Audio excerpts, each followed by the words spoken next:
Unidade 3. Trabalho, a trajetória humana, suas produções e manifestações. Aula 21.2. Conteúdo: Romantismo brasileiro, prosa de ficção. Habilidade: caracterizar o projeto literário dos romances urbanos e regionalistas e justificar a importância de compor um panorama literário dos espaços brasileiros no início do século XIX. Bem, amigos da Rede Semean, estamos aqui ao vivo para mais uma tarde de aulas e eu quero revisar o que você viu no primeiro momento. Tá na tela!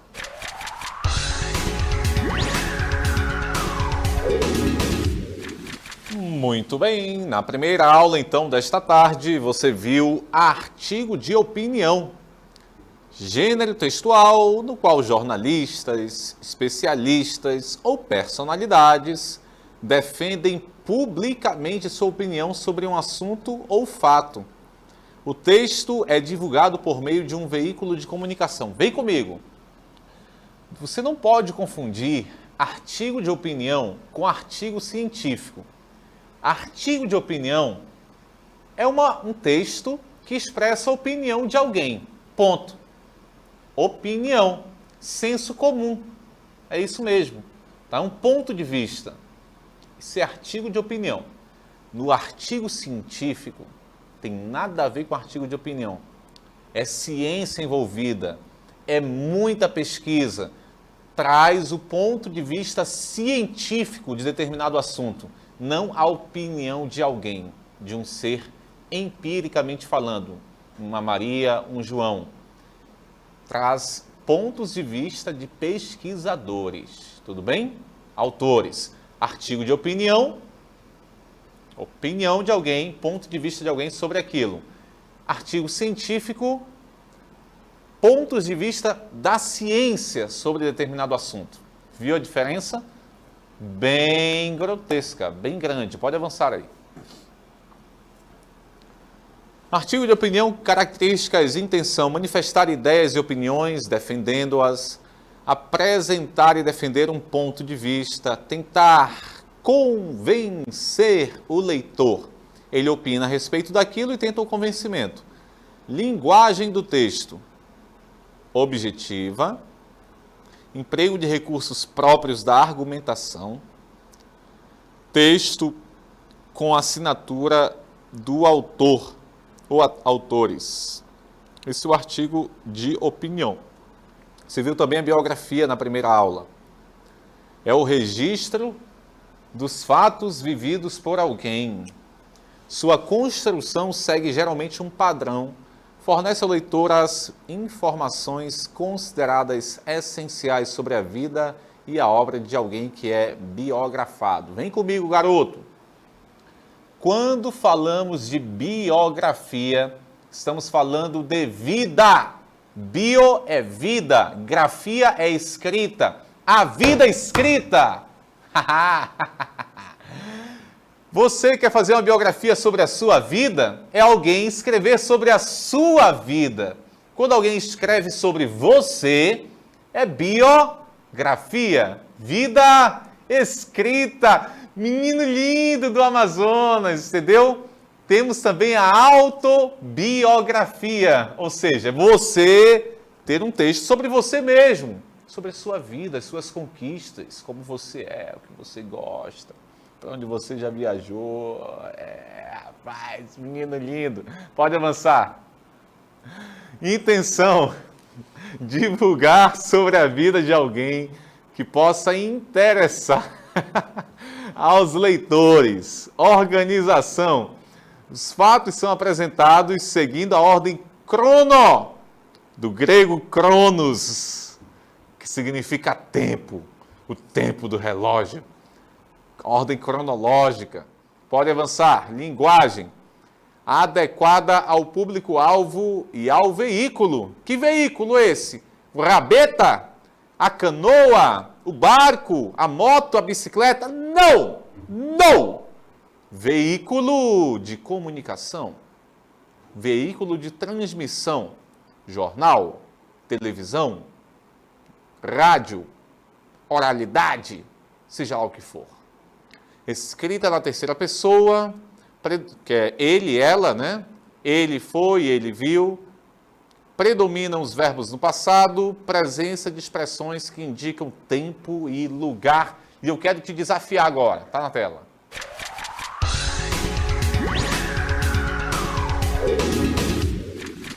Eu te desafio agora.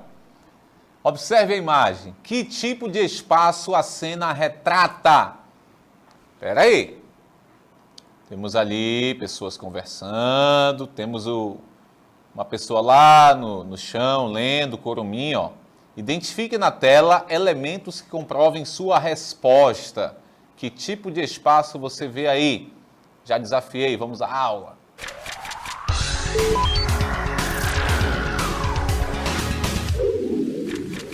Bem, amigos da Rede Semean, voltamos agora em definitivo nesta transmissão ao vivo de língua portuguesa.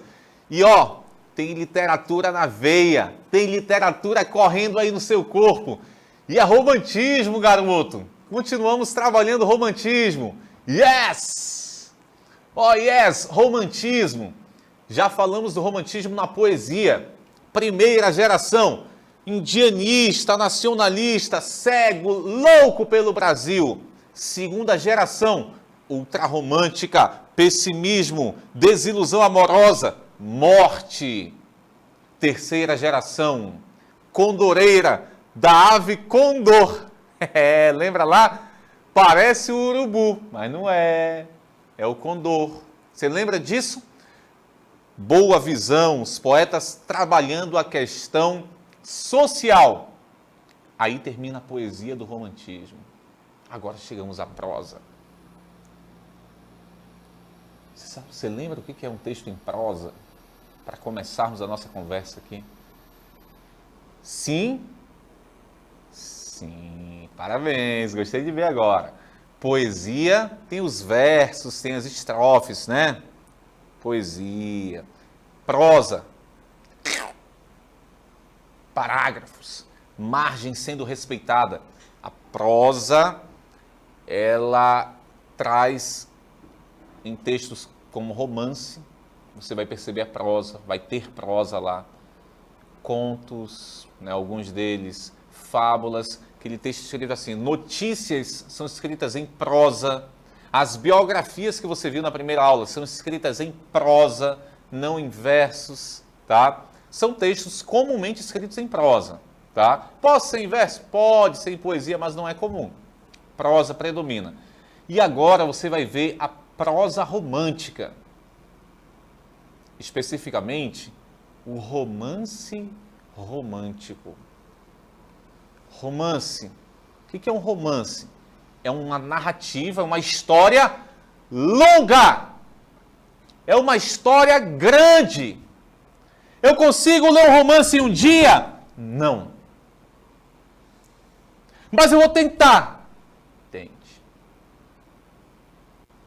Mas você não vai conseguir. É uma narrativa longa. Texto de 150 páginas, 200 páginas, até 300, 400 páginas. Professor, mas tanta página assim, isso é bom de ler, é legal. É bom, trem bom. Coisa boa. Por quê? Porque é uma história muito bem escrita. É uma história que te prende. Por exemplo, o que demora mais para... O que demora mais, um filme ou uma novela? Estou dizendo uma novela completa, não só um dia. Um filme, você assiste ao filme, 2 horas, acabou o filme, né? 2 horas e meia, acabou o filme. Novela? Novela são meses. O romance é como se fosse essa telenovela. Você passa ali 20 dias lendo, 3 meses lendo, só que de um capítulo para o outro, de um episódio para o outro, você está preso na história. Você tenta sair, mas está apaixonado pela história e quer saber como aquilo vai terminar. Aí você vai lendo, vai lendo, vai lendo, vai vendo, vai vendo, vai vendo. Rapaz. Esse é o romance. E nós vamos falar do romance, essa história longa, essa narrativa longa, que tem várias personagens. Vamos falar do romance no romantismo, esse período aí do romantismo. Por isso o nome romance romântico. Apesar de ser redundante, não é redundante. São coisas diferentes, se você já entendeu. Romance, porque é uma narrativa longa, é uma história grande, tem várias personagens, e é romântico porque é do romantismo, essa escola literária. Romance romântico, está na tela para você. Nesse romantismo brasileiro, né, de prosa, eu vou ter o romance urbano como um deles, tá? Retrato da vida na corte. Meu bem, vida na corte, vida no palácio, como é que acontecia, o que eles agiam, como era o comportamento daqueles que lá habitavam. Escritores brasileiros, entusiasmados pelo sucesso dos folhetins franceses, aventuram-se na criação de romances e em 1843 surge o primeiro romance brasileiro, O Filho do Pescador, de Teixeira e Souza. Mas foi com Joaquim Manuel de Macedo e José de Alencar que os folhetins alcançaram um grande sucesso. Vem comigo. Meu prezado aluno, meu caro professor. Estamos falando aqui do romance no romantismo. É a prosa sendo tratada, sendo trabalhada. Sabe o que acontece? Eu falei que hoje seria um texto de 200 páginas, mais ou menos, né? 300 páginas em média. Tudo bem. Quando você assiste a uma telenovela, você vê um episódio, terminou aquele dia. Aí a pessoa, para quem assiste, quem não assiste vai dizer, não vejo novela, tá, tudo bem. Eu também não tenho costume de ver, não tenho nem tempo para isso. Mas já vi telenovelas, vi várias na minha vida. E você já deve ter visto também. O que acontece? De um episódio para o outro, fica aquela vontade, aquela curiosidade de ver o que vai acontecer no dia seguinte. É ou não é verdade? É assim que a telenovela é construída, ela é pensada, muito bem organizada, para prender o telespectador, eu e você, que assistimos a ela. Então, olha o que acontece. De um episódio para o outro, eu olho, contemplo aquilo. Aí agora o que vai acontecer? Aí a novela acaba naquele dia. Aí no outro dia a sequência. E no outro e assim por diante. Ok. Na época do romantismo, cada episódio era chamado de folhetim. O que era um folhetim? Eram folhetos, né? Pequenos episódios. E aí lançava num dia, e depois no outro dia, iam sendo lançados folhetins, dando sequência ao romance. Olha que bacana. Então eu não tinha o romance completo, um livro completo de 200 páginas. Eu tinha episódio 1, 2, 3, 4, 5. E as pessoas iam lendo, iam se encantando, iam se envolvendo com a história. Eram episódios de um dia, de outro dia, de outro dia. Quando viam, já estavam acabando. E isso se popularizou. Por quê? Porque como eram textos curtos, só um episódio, folhetim, então muita gente se interessava por ler. Ler um texto grande, um livro, não queriam, mas lê-lo de forma organizada, separada, em seções, era mais fácil. Então se popularizou. E assim foi difundido, então, esse foi um período muito importante para a imprensa brasileira, porque já começou essa divulgação literária e o romantismo foi muito importante. Ainda com aquela ideia de identidade nacional, tudo bem? É isso que nós temos. Pode avançar aí. Projeto literário do romance urbano. A representação dos costumes da elite brasileira definiu o projeto literário do romance urbano. Vem comigo aqui. Existem alguns programas de televisão que gostam de fofocar sobre os famosos. Fulano estava jantando com a ciclana. Beltrano foi visto saindo do motel. Tal. Fofocas. Só que eles fofocam sobre celebridades, pessoas famosas. Por quê? Porque o desconhecido, quem quer saber da vida do desconhecido? Mas do famoso muita curiosidade.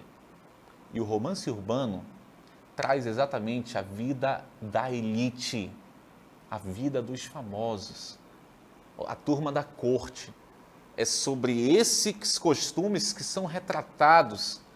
Esses costumes são retratados, são abordados no romance urbano, nessa produção literária do romantismo. Então, o que nós temos? A vida da corte, dos nobres, daqueles que têm dinheiro, as celebridades da época. E o povo, curioso, queria saber o que estava acontecendo, ia comprando os folhetins. Não estamos falando aqui de notícias de fofoca, mas histórias, olhe bem, histórias que faziam analogias, ou seja, que faziam alusão, ou seja, que faziam um paralelo com a vida real na corte, com os costumes e as práticas que eles tinham lá. É isso que nós temos aí no romance romântico, tudo bem? Urbano. Só que não termina no urbano, temos mais, está na tela para você. Nós temos também o romance regionalista. Ó a imagem aí, ó. Casa de palha. Eu já dormi várias vezes numa casa de palha dessa. Que no Amazonas é muito comum. Não sei se ainda tem bastante, mas eu dormi várias vezes e foi emocionante. Foi algo bom. O romance, olha só, regionalista, traz para o centro do romance romântico as paisagens e os tipos de um Brasil desconhecido, como os vaqueiros dos Pampas e os sertanejos do Nordeste.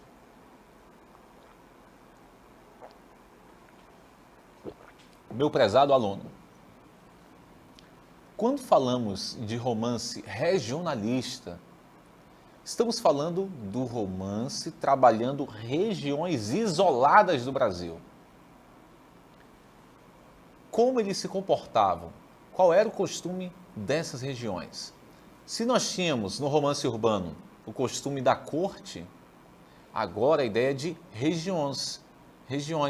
E olha mais, no romantismo, lembra aquela ideia inicial de identidade, mostrar a cara do Brasil?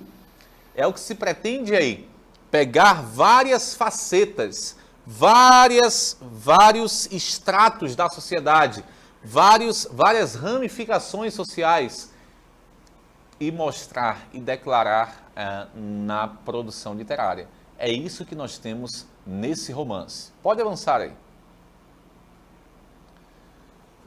Os espaços nacionais, olha só. Os espaços nacionais que despertaram maior interesse entre os escritores românticos foram o das capitais, normalmente situadas no litoral, com amplo destaque para, olha só, a então capital do país, o Rio de Janeiro, e o das regiões Sul, Nordeste e Centro-Oeste. Nós aqui do Norte estávamos esquecidos. Rio de Janeiro, Sul, os Pampas, Nordeste e Centro-Oeste. Esses eram espaços preferidos que foram explorados aí nos romances do romantismo. Esse romance regionalista apresenta uma sociedade rural de comportamentos e valores bem diferentes daqueles da corte. O país que emerge dos romances regionalistas configura-se como gigantesco na extensão e arcaico nos costumes. O país que surge, que emerge dos romances regionalistas, configura-se como gigantesco na extensão e arcaico nos costumes. Houve essa descentralização agora. Sai da corte e vai até várias regiões do Brasil. Rio de Janeiro, que era até então a capital do nosso país, Rio de Janeiro. Aí nós tínhamos o Sul sendo retratado, nós tínhamos o Centro-Oeste sendo retratado, e nesses retratos que fazem no romance regionalista, eles percebem que o Brasil é muito amplo, muito grande, e os costumes são muito arcaicos, tradicionais. Então, são algumas percepções. E a ideia do romance romântico é exatamente mostrar que país é esse, que Brasil é esse que nós temos. Como é o Brasil de verdade? Somos brasileiros, moramos aqui, mas como é a nossa nação? Então, eles vão mostrando vários pedaços do Brasil, vários estratos sociais, para assim dar uma cara, né, mostrar uma cara, uma identidade do Brasil. Tá? Pode avançar aí. Principais autores e obras regionalistas: José de Alencar, né, o gaúcho, o sertanejo, o tronco de Ipê, Tio, e Visconde de Taunay, Inocência, a retirada da Laguna. Nós temos também Franklin Távora, com o romance O Cabeleira, interessantíssimo. O Matuto, que no Amazonas o povo sabe o que é matuto, né? O que é ser matuto. O Sacrifício, Um Casamento no Arrabalde. Aí Bernardo Guimarães tem os seus romances, olha só. Aí vem um dos mais conhecidos porque virou telenovela, A Escrava Isaura, que é a escrava branca. Isaura! Isaura, o que queres? Vem! Isaura, não vais fugir daqui?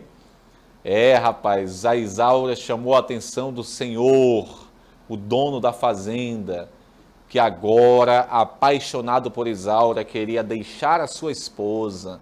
Leia A Escrava Isaura para você entender essa história, esse romance.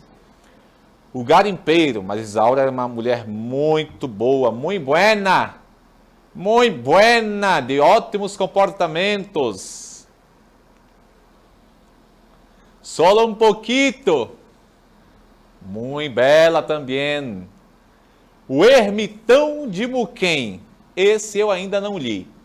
O Seminarista, esse daí é interessante também. Fala de um jovem que vai estudar, fazer o seminário para ser padre. O que acontece? Pontinho, pontinho, pontinho, reticências. A Filha do Fazendeiro, ui! É, rapaz, esse romance aí é picante. O Pão de Ouro, esse eu não li. Mas Bernardo Guimarães com várias produções relevantes do romantismo. Tá? Vários romances. Pode avançar aí. E nós temos a prosa de ficção. O projeto literário do romantismo regionalista. Revelar o Brasil para os brasileiros. Sou brasileiro! Então conheça sobre o Brasil. É isso que se pretendia aqui no romantismo. Olha o que nós temos, meu querido aluno. Muito bem. Começamos a falar hoje sobre o romantismo em prosa. Lembrando para você que prosa é aquele texto, olha só, em que você tem essa narração, né, as histórias, e elas respeitam a margem. Isso é prosa. Respeita-se a margem, olha só. Olha aí. Tá, isso é um texto em prosa. Ponto, acabou aqui. Enquanto que na poesia, olha o que nós temos. Eu tenho um verso aqui, tenho outro aqui, aí tem outro maior aqui, aí tem outro para cá. A poesia, ela não segue essa margem. Se dá por versos e estrofes. Na prosa eu tenho linhas e parágrafos. Na aula de hoje, nessa prosa romântica, nesse romance romântico, nós vimos o urbano, o romance urbano e o romance regionalista. Perfeito. E agora eu vou pegar aqui a cor da esperança para fazer o verde, vermelho e branco para vocês. Olha só, no romance urbano, nós temos sendo retratados costumes da corte. Como eram os comportamentos dos habitantes da corte? Como eles viviam, o que eles faziam? Enganavam, eram fiéis? A sociedade era boa? Isso é retratado no romance urbano. No romance regionalista, nós temos partes do Brasil sendo retratadas. Foco lá no Rio de Janeiro, região sul, centro-oeste, nordeste, tá? Essa parte litorânea. Então é isso que nós temos nesse projeto literário do romance romântico. Nós vamos ter ainda o indianista e tal, mas não veremos hoje, tá? Está programado para outra aula. Romance urbano, costumes da corte, romance regionalista, partes do Brasil. O que nós temos aqui, meu prezado aluno? Observe. A ideia é mostrar o quê? A face brasileira. A ideia é mostrar a identidade da nossa nação. Um país, sim, que assimilou cultura europeia, de colonizadores e tal, no entanto, que agora tenta, pela força da literatura, mostrar quem ele é. Brasil, mostra a tua cara. Essa é a ideia aí do romantismo. Na poesia, tivemos 3 gerações. A primeira querendo mostrar um Brasil lindo, perfeito, apaixonante. A segunda, o pessoal pessimista, pensando em morte. Na terceira, uma turma preocupada com questões sociais. Os poetas se julgavam de ótima visão social, privilegiada, melhor que qualquer outro ser mortal. Aí chegamos à prosa. A ideia da prosa, e aqui nós temos o folhetim como muito forte, né, no romance, trazendo episódios, né, partes do texto. Essa prosa para a imprensa brasileira foi um grande ganho, porque na Europa isso já era divulgado, e agora no Brasil. E aí a prosa traz pedaços do Brasil, para nós montarmos o quebra-cabeça e aí sim termos a noção, descobrirmos que país é esse, que Brasil é esse onde vivemos. Tudo bem? Esse é o romance romântico, a prosa romântica. Romance porque é uma história longa de vários personagens e romântico porque é da escola literária chamada romantismo. Tudo bem? Ok, turma, então chegou o momento de nós respondermos aí os desafios, né, da aula 1 e da aula 2. Então vamos fazer o comentário aí do combate ao mosquito da Aedes aegypti, né, vocês viram o vídeo.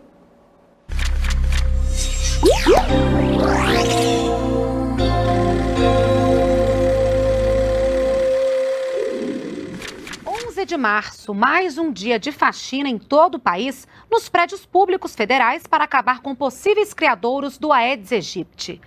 Desde o dia 29 de janeiro, o governo está mobilizado no combate ao mosquito, fazendo essas vistorias. De lá para cá, mais de 18 mil imóveis da União foram vistoriados e mais de 250 mil servidores treinados para vencer essa batalha. E a campanha Zika Zero também foi reforçada nas escolas, alcançando milhões de crianças e adolescentes no combate ao mosquito.